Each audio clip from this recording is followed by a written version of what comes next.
Hi guys, it's Nikki again. Welcome to the January 2019 Virtual Book Club book review.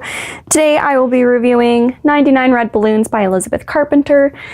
I'll start by breaking it down into a few different sections. I'll have a summary, a section of likes and dislikes, a section where I talk about the characters, and then I'll have 10 or so questions that are typical book club questions that I'll talk about 99 Red Balloons using, and then I'll kind of wrap it up with my rating and a few, an additional little summary.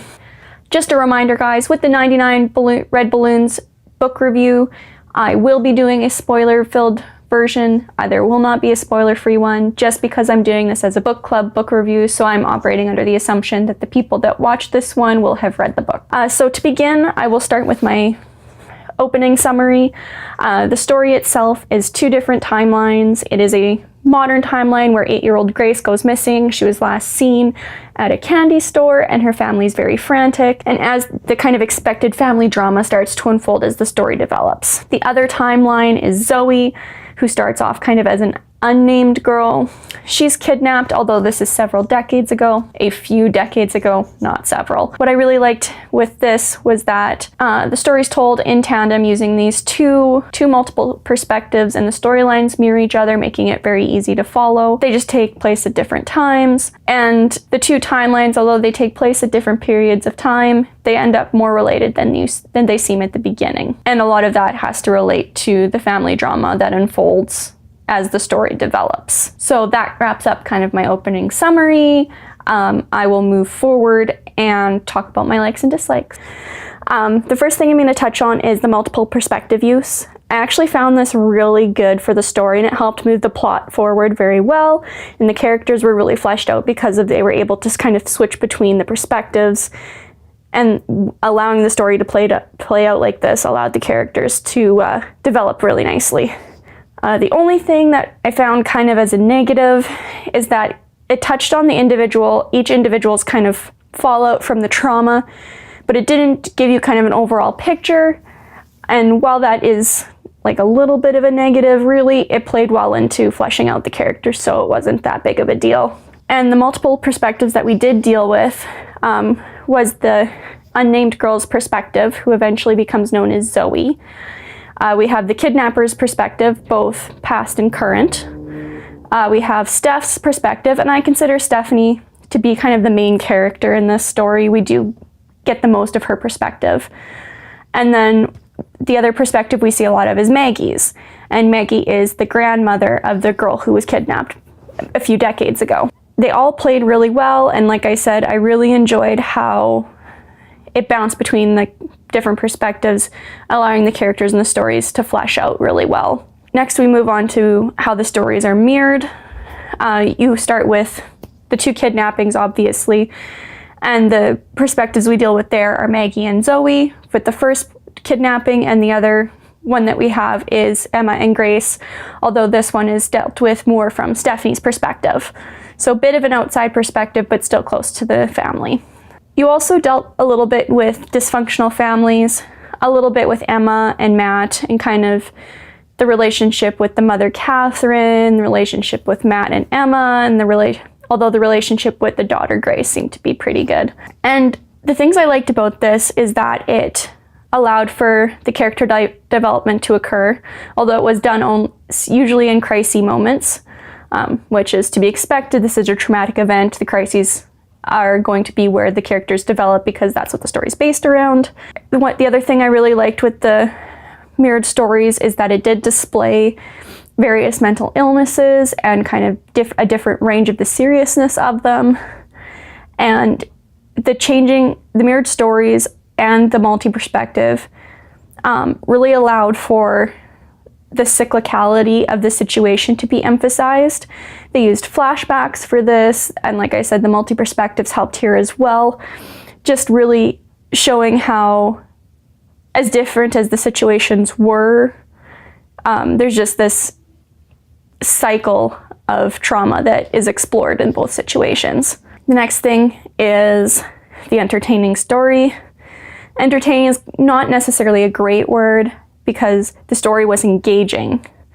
And it was engaging because they used multiple perspectives, which is really awesome because that kept it really, the cuts from perspective to perspective and the cuts between the different timelines really helped keep it fresh and helped keep you engaged in what the characters were doing and what they were feeling and what they were going through psychologically during this period. It was very interesting, and like I said, it just really helped keep the story engaging by having the cuts without losing too much of the time or the linearity to the story. The other thing that I really liked is that there was no love triangle.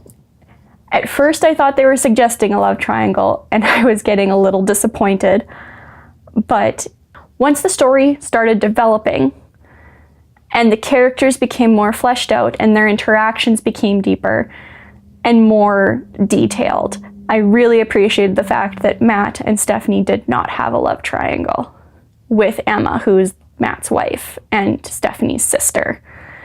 I really loved that they avoided that and that they went with a different angle altogether, and it was that they were trying to find Emma's birth family. Although later on it's revealed that Emma remembers her birth family, she was in a terrible situation, and Catherine and her husband and Stephanie were the better choice for Emma, and she got out of a very toxic situation and grew up to be a much more functional adult than she would have been had she stayed with her mother. Matt and Steph moving forward and trying to find Emma's birth family is kind of, I would almost call it the linchpin event, because it's the event in the book that results in the story moving forward and the stories becoming connected. And it ends up allowing for both stories to be resolved. The other big thing with this book is that they touched on mental illness, and they did it with a number of characters to varying degrees. You have Catherine, also known as Millie by Matt. You have Scott, and you have Maggie. I'm going to talk about Catherine first. You see her struggling with depression, both when you meet her initially and then later in life in the modern timeline, and it expresses itself differently. And I don't know that it's depression, but it's something dissociative in her mental health that allows her to think kidnapping a child is appropriate, which is what you find out she did with Stephanie, who started off as Zoe. And I can't say that it's not related to the depression, but I feel like it's something on top of the depression that's causing this. Then you move on to Scott, who has something major going on. I'm not sure what it is, but this loss of his niece in the earlier timeline was his linchpin event, and it caused him to spiral.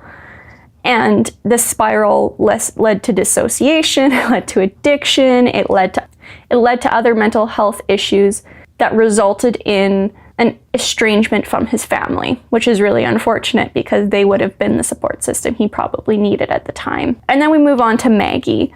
Hers, I'm not sure if you would call it PTSD or depression, because it's all related around the trauma of the event of her granddaughter being kidnapped and kind of the fallout after that of losing her son Scott to mental illness, losing her daughter to suicide, and then dealing with the ongoing loss of her granddaughter because she was never found and never confirmed deceased. She's just missing. The negative side to this mental illness representation is that even though most of the characters were pretty harmless, they did end up using Scott as the perpetrator, and it bugged me a little bit that they used a mentally ill perpetrator, although the logic he used is in line with I think the mental illness, and that dissociation caused by the mental illness is really what led him to commit the acts. Like I said, it didn't thrill me that the perpetrator was mentally ill, just because to some people, not many, but some, that could throw a negative light on other mentally ill people and cause them to think there's threat when it's unnecessary and the people aren't a threat. Next, I'm going to move on to the characters. There's a nice cast of characters here. There's about 8 of them. I'm going to talk about 7 of them. The one I'm not going to talk about is Jamie, and that's because he's more of a tool for Stephanie's development and how she tries to understand what her sister's going through and comparing what her sister's going through to what she would go through if her son was taken. And so I'm going to talk about everyone else, basically. First, I'm going to talk about Catherine, who has very sporadic actions and comes off as being very spontaneous when Grace first goes missing, and you'd think that when she found out her granddaughter went missing, she'd be a lot more frantic and be over at the family's house helping them out. But it takes her a while to get there, and as you find out, there's probably mental illness at play with her character, and because she was the cause of another kidnapping in another situation like this, as the story develops and as you find out these connections, Catherine starts to unwind as history repeats itself, and she figures out that she's probably going to get caught for what she did. The next character I'm going to touch on is Emma. She is the mother of Grace, the child who's missing in the current timeline. She is falling apart out of fear for her child, confusion that her child was taken, and she has a completely natural reaction to losing her child. She wonders if it's somehow her fault that her child was taken. She wonders how all of these things could happen to her and who would want to take her daughter. Her daughter's an 8-year-old girl who hasn't done anything to anyone. But as this develops and as she continues to fall apart, you realize that part of her falling apart is also guilt related to the secrets she's hiding. Some of it is her parentage to which she's hiding from Matt, although as you find out, she's not really hiding it. Stephanie and Matt are actively seeking out to see if they can find her family because they think that's something that she needs. And the other secret she's hiding is her current affair. She's hiding that from everyone. Although the affair has ended recently, there were threats made to her by the man she was having an affair with, and she's worried that that man got angry enough to do harm to her child. And she's carrying a lot of guilt around with this because she doesn't know if that man has taken it and if she made a serious error which resulted in her child being taken. Then I'll move on to Matt. This one's a little bit harder to talk about because you only ever really see him dealing with this uselessness, and he feels it's very hard and it's eating at him, and he wants to be active and have action being done. And it's hard for him because while he's doing this, he's falling apart, and it's hard for him to hear that he can't go out and do something without jeopardizing the investigation. He also kind of touches on how he and Emma have been distant lately, although part of that you find out is due to her affair and her not wanting him to find out. Next, we'll move on to Stephanie, who I describe as the main character. You do see her perspective the most throughout the book. And her character is kind of the typical sister character in a situation like this. She's trying to be supportive, and part of how she's doing that is she's looking at her son Jamie and going, if this happened to me, if Jamie was taken, how would I be reacting? And what would I want for support? And so she tries to do that for Emma, which she would hopefully get from Emma if she was in a similar situation. And you also find out that her and Matt are trying to find Emma's birth family. They think that'll give her some sense of peace, and they think it'll be good for her because they're not sure if part of why she's distant is caused by this desire to know about her birth family and she can't find them. And then Stephanie also has a couple secrets of her own. She has this crush on Matt, which is minor. It never goes anywhere, thank goodness. But she is trying to hide it from Matt, and she's trying to hide it from Emma, although she finds out that she is not hiding it from Emma as successfully as she thought. Although both of them know that Stephanie would never do anything, nor would Matt. And then you kind of have more of an unknowing secret, because you find out towards the end of the story that she is the one who was kidnapped as a child. Her name was Zoe, and it was changed to Stephanie because Catherine wanted her to answer to Stephanie, which was the name of her actual daughter, who had died in a freak accident, as far as I remember. And I know she feels a lot of guilt kind of related to this because she didn't remember it at all, and it ended up being the reason why her niece was kidnapped, was her relation to this man and her background. Next, we deal with kind of the other perspective, which is Maggie. She's the other kind of main character in the story, although I don't feel that you get as much time with her as you do with Stephanie. And you get the impression with her that she's very stagnant. The depression that she's probably suffering from has been weighing heavily on her, and the trauma of losing both her granddaughter from kidnapping, then her daughter later to suicide because she can't cope with the loss of her daughter. You end up getting this, like I said, just this very stagnant character who is depressed, not necessarily suicidal, but just not really satisfied with life, and she's just stuck in a rut. And part of this is overcome a little bit with Jim, who's a friend of hers and was a friend of her husband's. He's so friendly, and he always comes over to check on Maggie. And I think this really does do a lot for her mental health, keeps her from deteriorating too much. However, he does this kind of to his own deficit. He does have his own issues that he's dealing with, and it does result in some extra melancholy, for lack of a better term, for Maggie. But he really does help her move forward, come to grips with what she's doing, and then helps her research into her granddaughter after they kind of find out what's going on. You also have Scott. Scott is Maggie's son, uncle to the girl that was taken in the original timeline, or in the previous timeline. And the way he's described is he was always a bit off. Nothing ever came off as being seriously wrong with him, but he was always a little bit off. And to his own memories, Zoe was the only person who loved him without condition. She was always excited to see him, always excited for all of the things they would do together. And so because of this, losing Zoe was a linchpin event for him. And although he always had some sort of mental illness that was at the back of his character, this loss of his niece who loves him so unconditionally really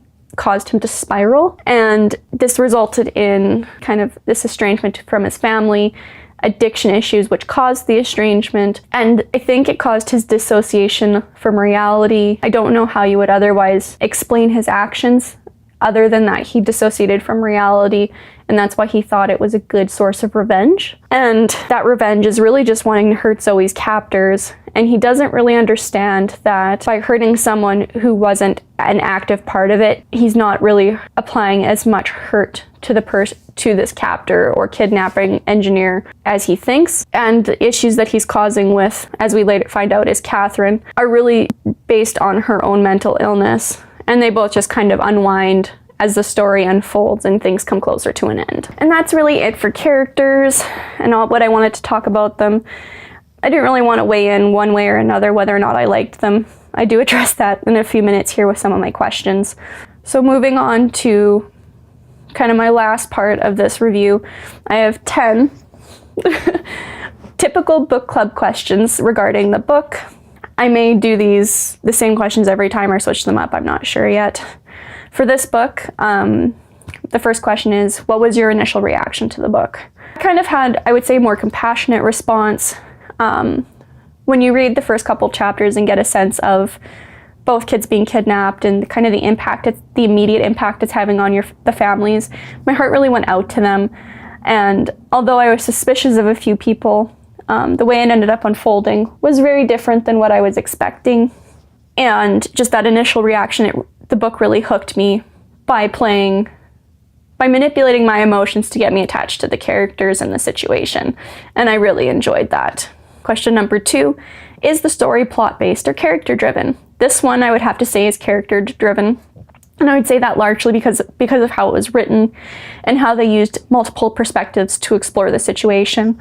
While the plot was important, it was definitely the characters that were driving everything forward. And the use of the cyclical multiple perspectives to push each story forward in tandem is really why I think it's character-driven. Question number 3. What was your favorite chapter or scene?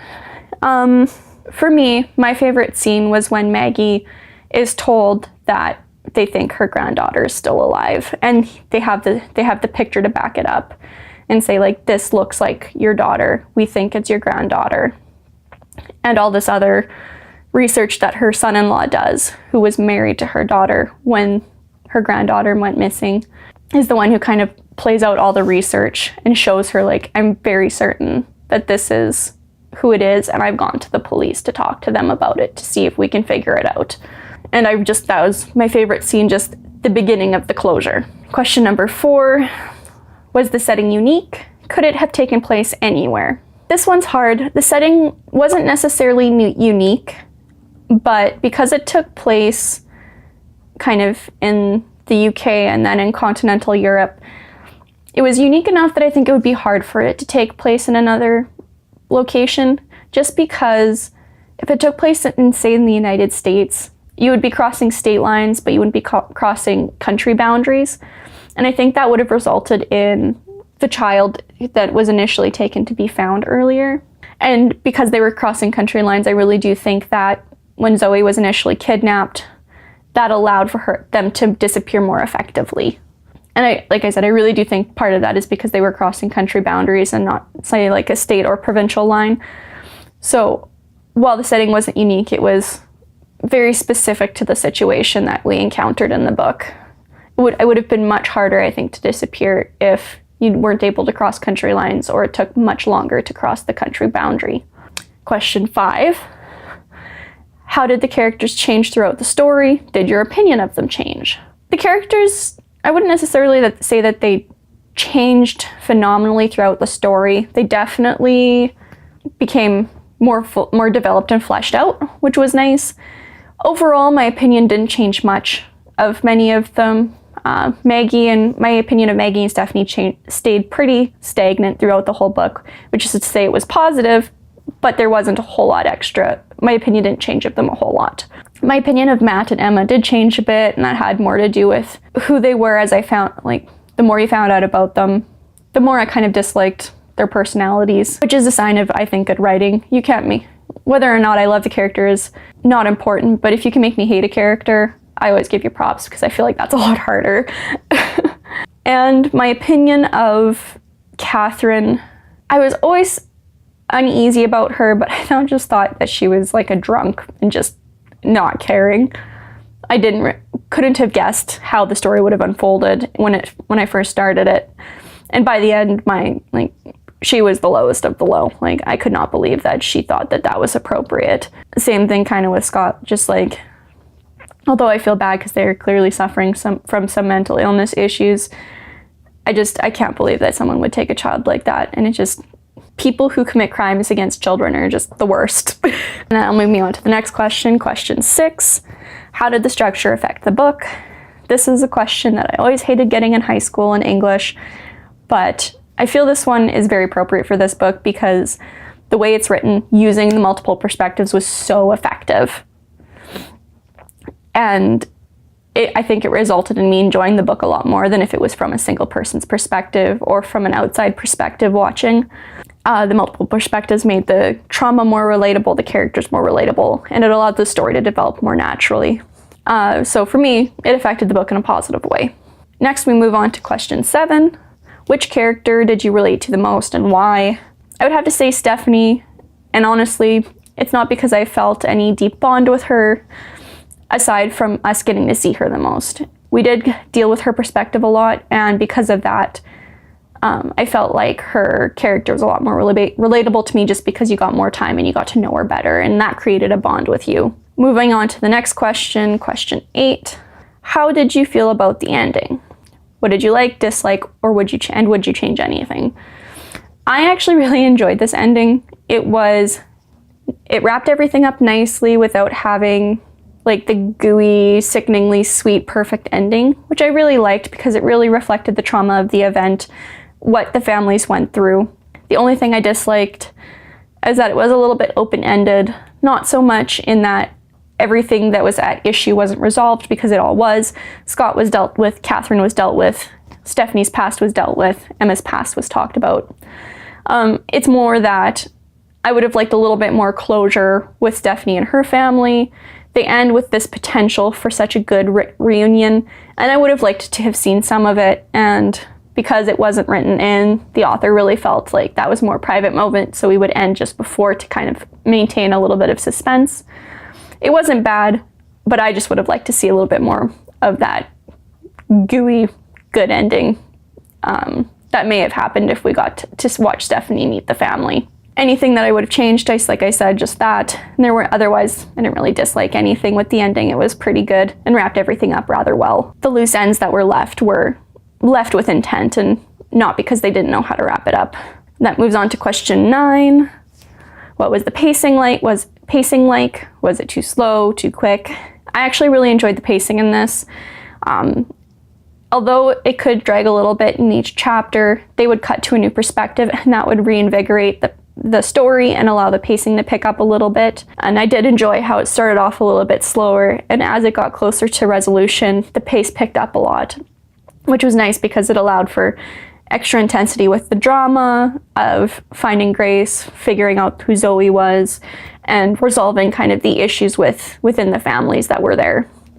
So I did enjoy that the pacing increased towards the end because it allowed the resolution to come about more effectively and didn't end up dragging through a lot of the extra drama that would have been unnecessary had it been drawn out. And that leads us to the final question, question 10. Would you read another book by this author? Or would you read this book again? I would definitely read another book by this author. Elizabeth Carpenter did a really good job of engaging me and keeping me on my toes through the entire book. The book was really well written, multiple perspectives were used really well. And so I would probably read another book by this author, especially if it was in the same genre. As to whether or not I would read this book again, I probably wouldn't, just because there's a large twist in it where the two different timelines and storylines coalesce and become a single storyline. And that twist is really only fun to read once.